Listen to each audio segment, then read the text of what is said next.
नए वक्फ बोर्ड का गठन 21/10/2020 को किया गया और 29/10/2020 को श्री अफजल अब्बास उसके चेयरमैन बने।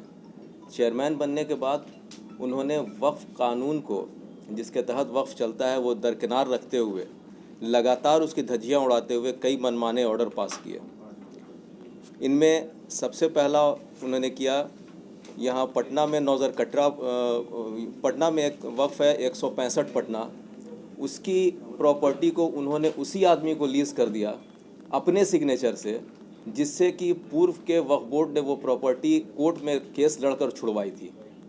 उसे ही उन्होंने दोबारा लीज़ कर दिया और अपने सिग्नेचर से, जबकि वक्फ एक्ट में ऐसा कोई भी पावर चेयरमैन को नहीं होता है। इसके अलावा उन्होंने यहाँ अमीरी बेगम, गाय घाट में एक वक्फ स्टेट है अमीरी बेगम, जिसमें माननीय वक्फ ट्रिब्यूनल के आदेश के आलोक में वहाँ गरीबों को बसने के लिए 5-5 धुर ज़मीनें दी गई थीं।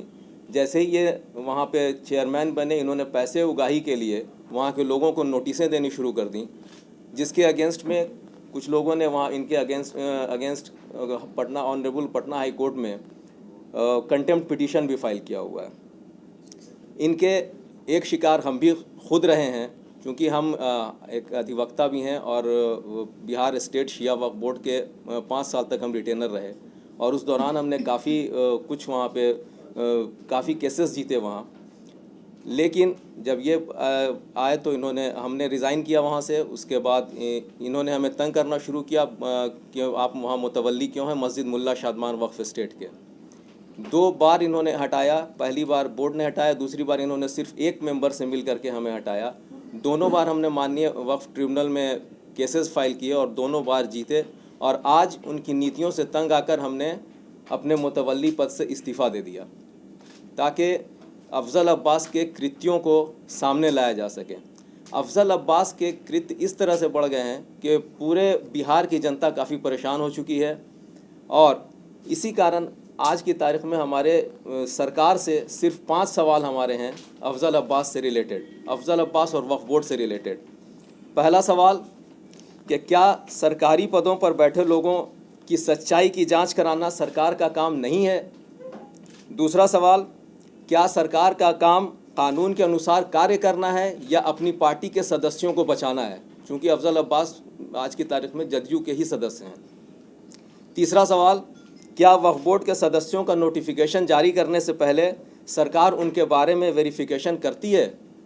चौथा सवाल, क्या वक्फ बोर्ड की ज़मीन बेचने वाले, उसे लीज़ करने वाले या वक्फ संपत्ति पर गैर कानूनी तरीके से रहने वाले वक्फ बोर्ड के सदस्य हो सकते हैं? ये सवाल मेरा इसलिए है क्योंकि अफजल अब्बास का घर स्वयं, जो उनका पुश्तैनी घर उनके गांव लश्करीपुर सारण में है, वो ख़ुद एक कब्रिस्तान पर है, जिसके अगेंस्ट में माननीय पटना उच्च न्यायालय में वाद लंबित है, जिसका वाद संख्या CWJC नंबर 10173 है, 10173 2021 है। ये ऑलरेडी माननीय पटना हाई कोर्ट में चल रहा है। और मेरा 5वां सवाल सरकार से है कि क्या वक्फ बोर्ड के गठन के पश्चात सरकार ने यह जांच कराई कि वक्फ बोर्ड द्वारा वक्फ अधिनियम के किसी प्रावधान का उल्लंघन हो रहा है या नहीं?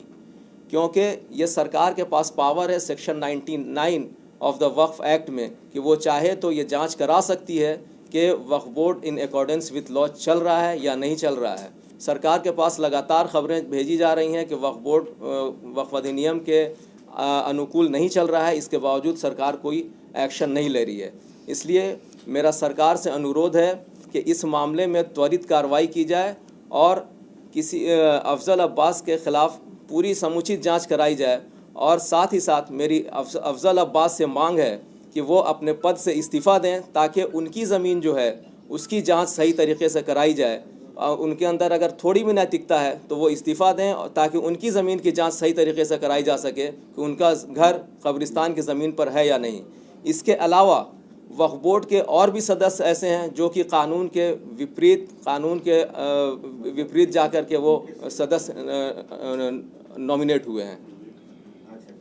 आप अपना नाम बताइए। मेरा नाम सैयद असगर नजमी है, मैं पटना हाई कोर्ट में अधिवक्ता हूं और मैं पिछले बोर्ड में 5 सालों तक बिहार राज्य शिया वक्फ बोर्ड का रिटेनर भी रहा था।